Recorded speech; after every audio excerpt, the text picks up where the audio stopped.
she would just be like absolutely, you know, gnashing of teeth, frothing at the mouth, gnashing of teeth. Like, what the hell is wrong with you?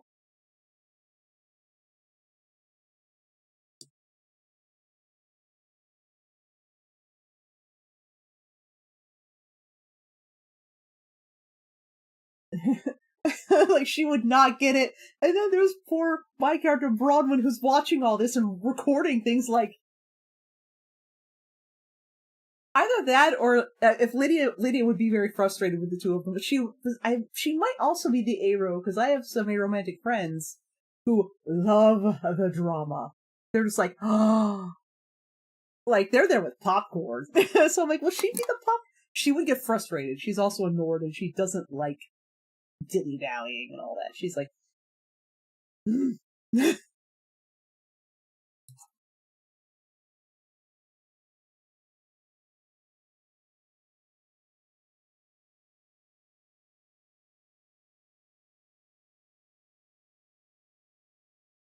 welcome back, unknown. Talking about how poor Lydia would be absolutely beside herself watching Voldemort try and flirt with Arander, the guy who doesn't believe he deserves anything nice ever. It's just like,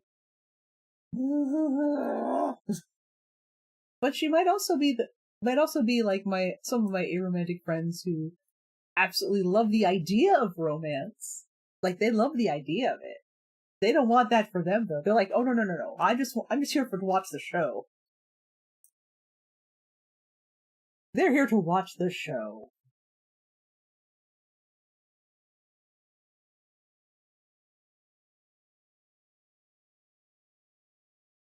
But she probably would get frustrated.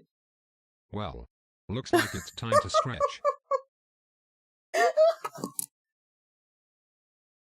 Oh my god. She would.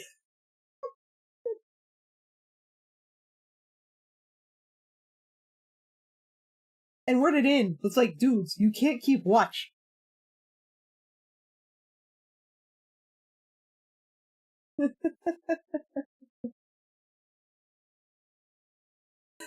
Or just be like, or just, go up to the...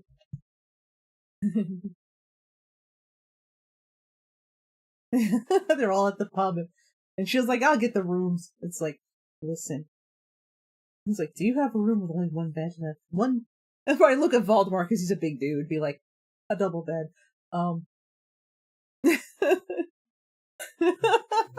I am. Oh my god. You know what my character usually does every time we go to an inn is I always buy a bunch of food. I always go to the bar and buy a bunch of food and drink, and then I distribute it.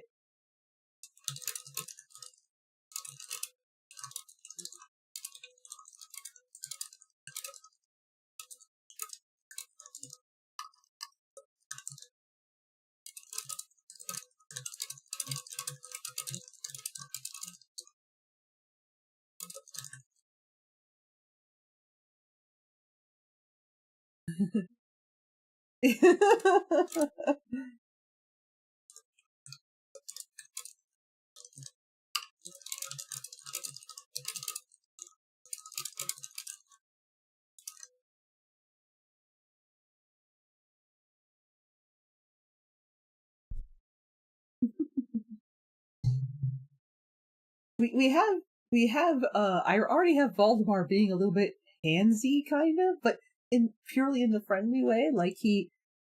He's very prone to like just just touching him a lot. Mostly very, very manly, like clapping him on the back and things. Um, bro stuff. She just tropes it up. Like, oh no.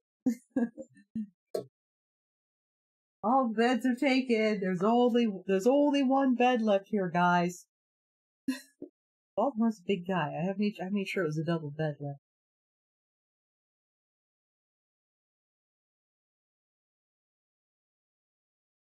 I would know that's her plan because I always go to the bar But I go in a tavern and buy everyone a bunch of, because I have it set so we have to eat and drink, and they have to eat and drink too. Because again, because I'm a psycho and I love making things harder for myself than they really need to be. So I have the mods installed where we have to eat, or we get negatives to our fighting abilities and whatnot, our magic. Like, it actually hurts us to not eat or drink or sleep on the regular. So I always go into the tavern. I go into an inn. We go to the inn. They're all inns/taverns. I go in. I go right at the counter and I buy us all food and drinks. So we have something, I buy a bunch of fresh food and drinks. And Lydia, I can see her just coming up and just being like, listen. I want to make sure they all have gold. I always make sure they all have gold. Because if it is set up so if they're somewhere where there's food, like they're by a food stall, or if they're if we're at an inn or something, and they don't have a food inventory, and their hunger meter gets tripped, they will go and buy food or drink if they are within an inn, basically. That's right. I don't think they do it in the market, but if they're like in a market stall, but I think they'll do it if we're inside a building where they can buy food. They will buy food and drink for themselves if they're out. I mean, just like one item, but still. Yeah, the game mechanics does actually even the mechanics of my mod allows for that. And I keep having to make sure they have gold because I realized they needed gold because I didn't know the mod did that. Because every time I would buy myself a room, like, why is it so expensive? I'm like, oh, that's right, I'm paying for their rooms too. And then I just decided to make it more realistic, give them some gold, and that's their gold, and I can't touch it because, that's their gold. I'm paying them, basically. I'm giving them a stipend. And I thought they would never spend it, but they do.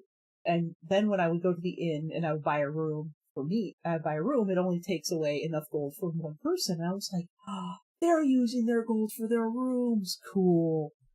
Good thinking, mod maker. So I always make sure they have gold on them.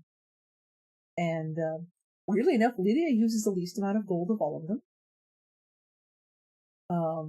I think she's only ever bought she only buys rooms and things. Or rooms. I don't think she's ever bought her food.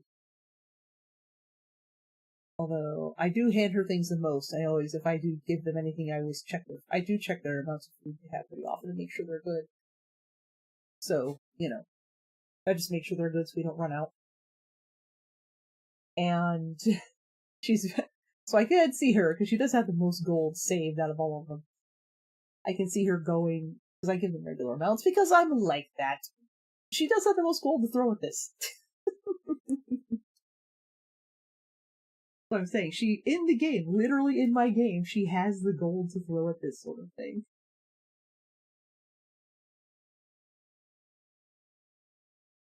Which I find absolutely hilarious.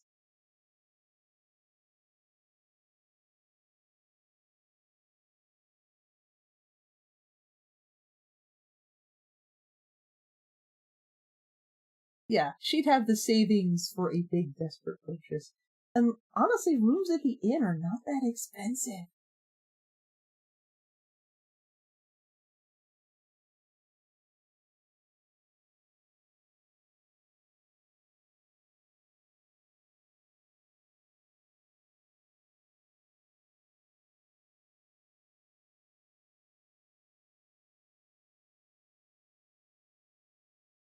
Yeah, she definitely has the cash for that sort of thing.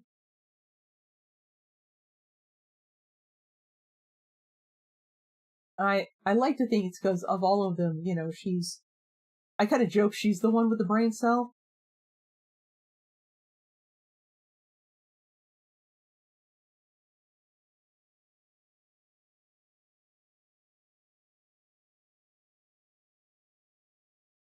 So she would be the although I did write everyone getting really drunk. one night because she was complaining how I'm like, she's like, oh come on, like she's like, I want to turn to have fun, damn it. And I'm like, all right, I promise her next time we go to a tavern, we're gonna have a good time. Like we're gonna have a good time. My character like grew up practically in taverns. Well, technically at an orphanage, but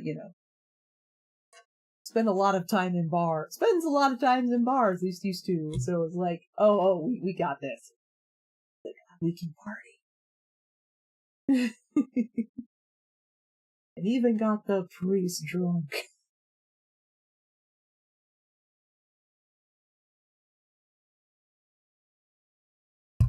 We all got very, very drunk. I wrote that in. Which, and again, I had to, write down hints to Arander being at the Bard's College and other things. So yeah, of course I wrote there was only like I need to write more of let's see, Valdemar just generally right now I think he's doing a very kind of it's a little cautious because he met Aranda before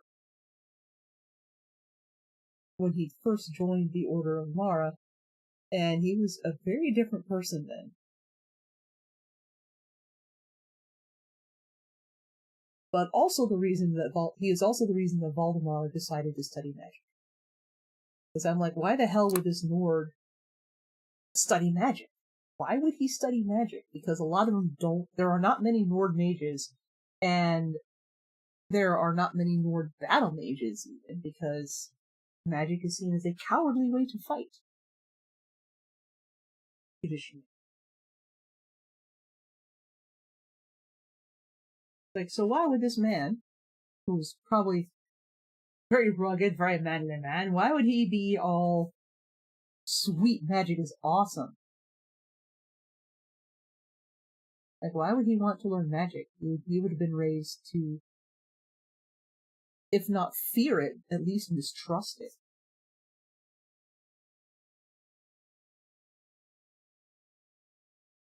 Like, I always wondered that about his character.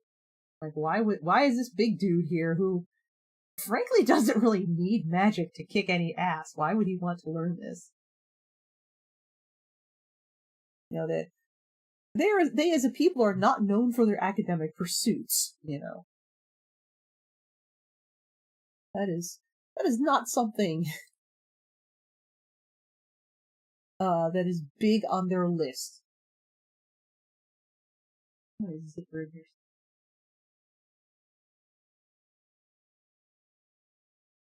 It's not like they don't think education's worth it. It's just they would value a good education, but at the same time they don't think that's the most important thing.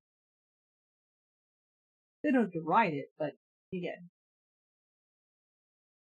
not exactly something a lot of people want to seek out. I know my head is it.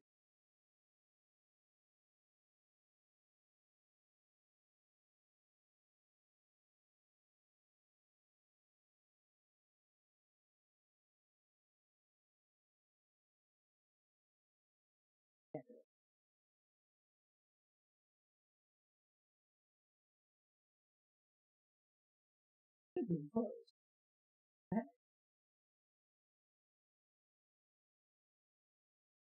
There it is. So I wrote in that actually I think it's in. I think that's on AO3. Let me see if I find it.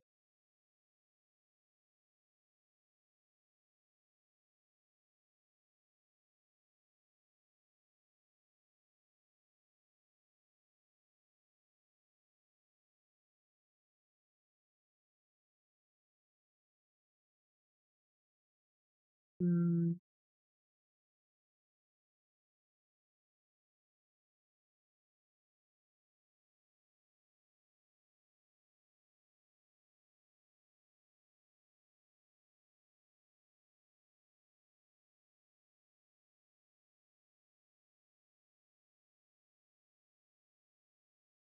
There it is.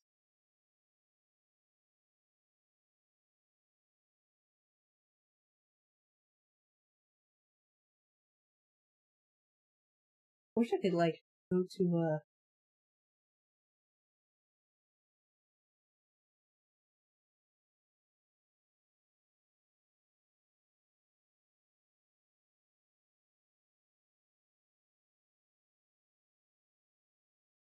because I wrote in that Valdemar and Miranda met when Valdemar was a child.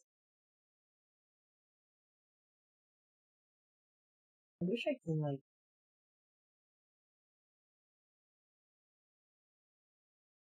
give a link to a very specific line on it.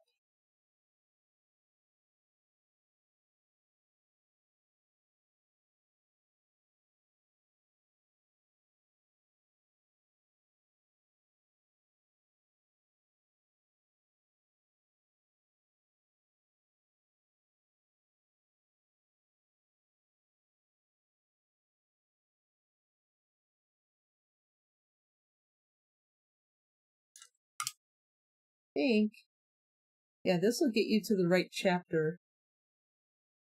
And if you control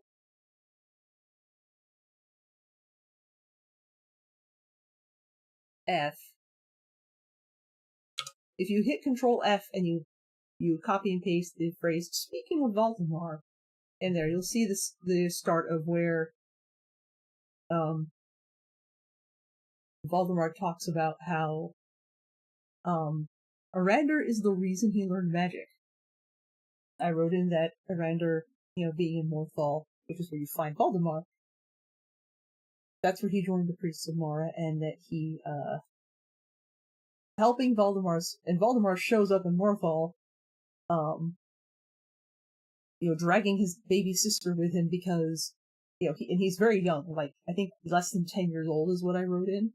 He was a little kid, traveling, having traveled miles over rough terrain, dragging his little sister with him because his whole family had gotten sick. And there's lots of little homesteads throughout Skyrim, so I'm like, he grew up in a little tiny homestead, in the woods sort of thing, with his parents and his grandparents and his siblings, and they got sick, and he was the only one who was not sick. And his little sister, she was getting sick by the time he got to Morthal, which is why the other priests didn't go with Arander. Okay, do you want? I shall keep going. So yeah, that's what happened. I wrote in that's what happened, and that he's met he met Arander that way. Like, he goes to the Jarl for help for his family. And of course she's not going to turn away the small child and his little sister who are sick. Her people aren't doing well in her hold, so she's a cool lady, I like her. I like that Jarl. And she's very old, so she would have been the Jarl at this time. I like her. I like Jarl Idrod in her crazy visions. She's awesome.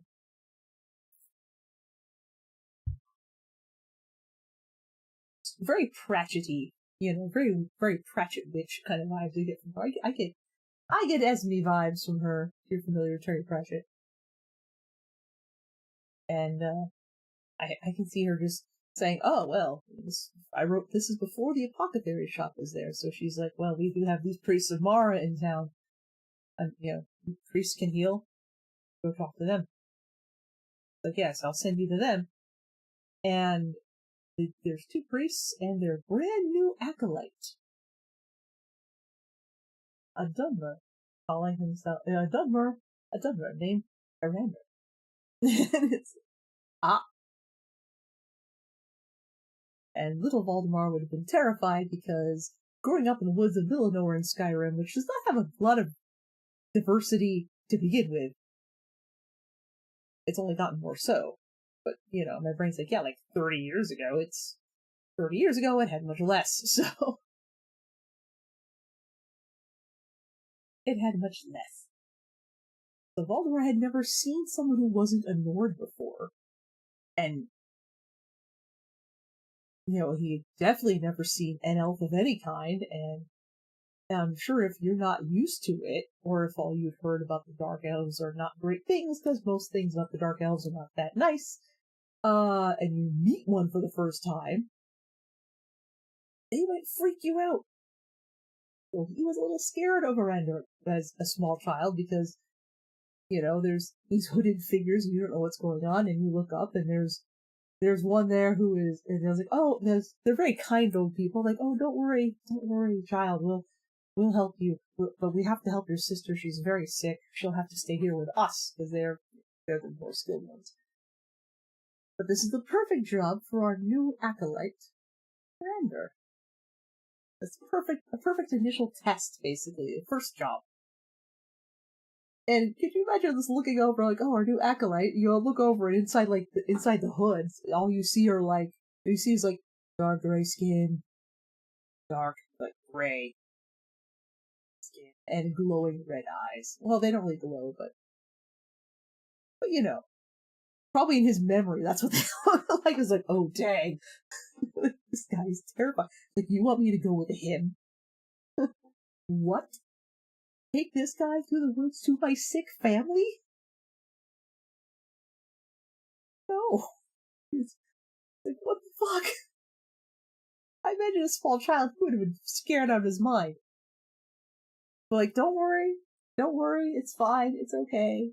He'll help you. But, the priests assure you, and you're.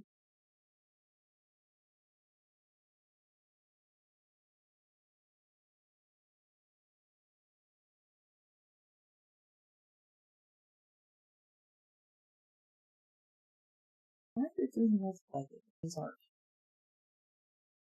Uh,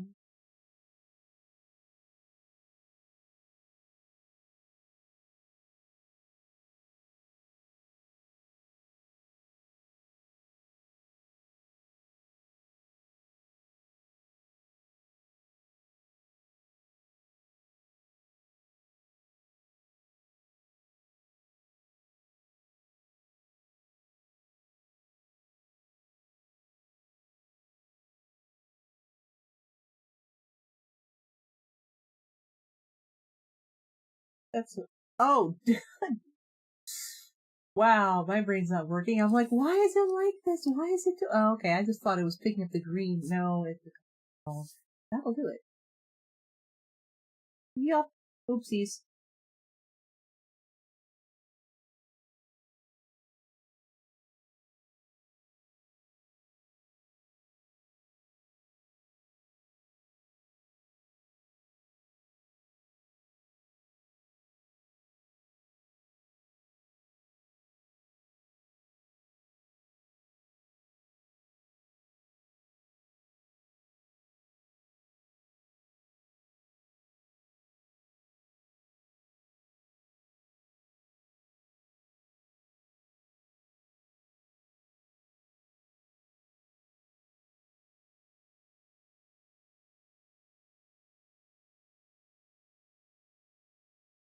And that is how I think they would have met, and Valdemar, having never seen magic up close, and Rander being a magic user pretty much his entire life, as long as he can possibly remember, would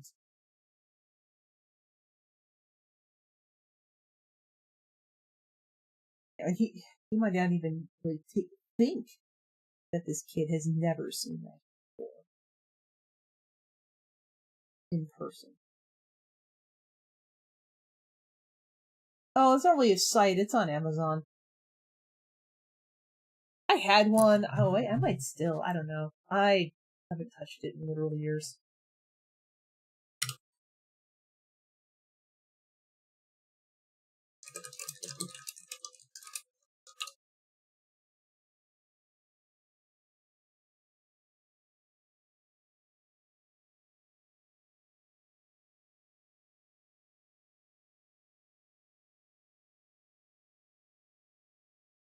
Here they are.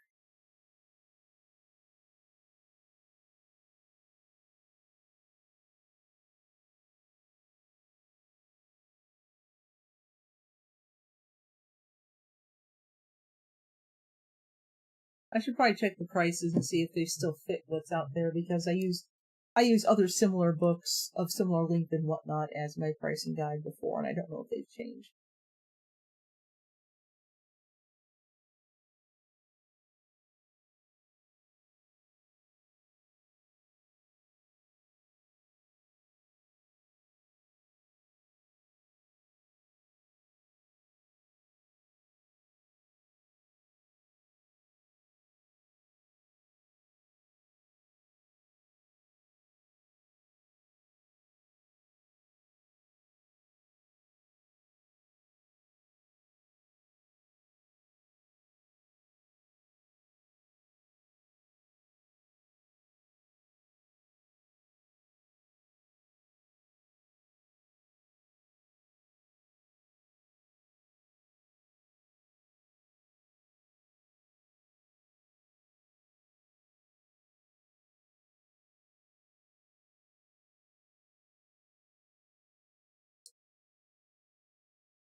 Let's see if that website still exists.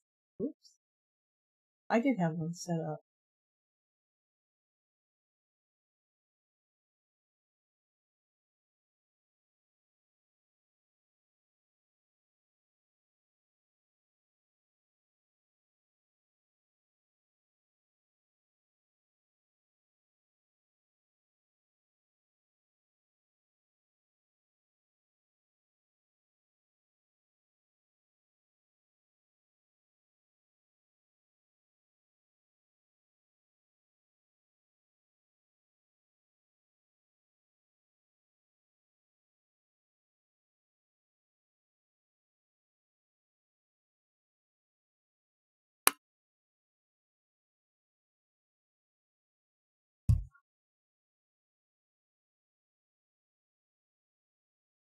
So I wrote in that Valdemar's first exposure to magic was not magic being used in a battle or anything, but in a very or even to heal, but in a very practical way, which is just to light the fire.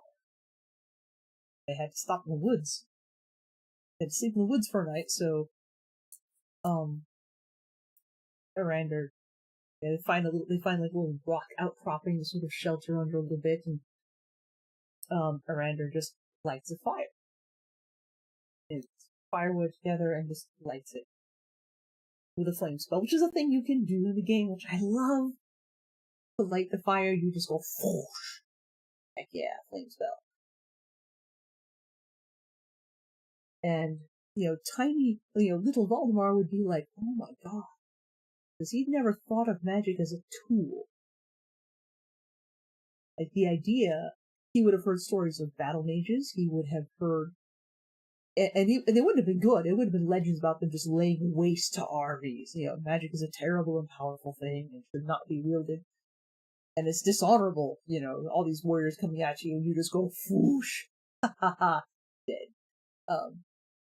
This sort of like, that's what, to him, he would have grown up thinking this is bad. It's a bad thing.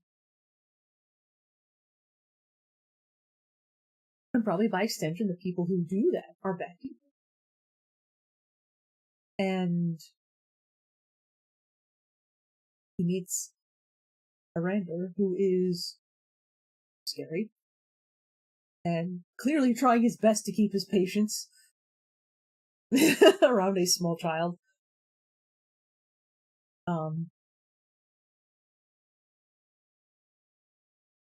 And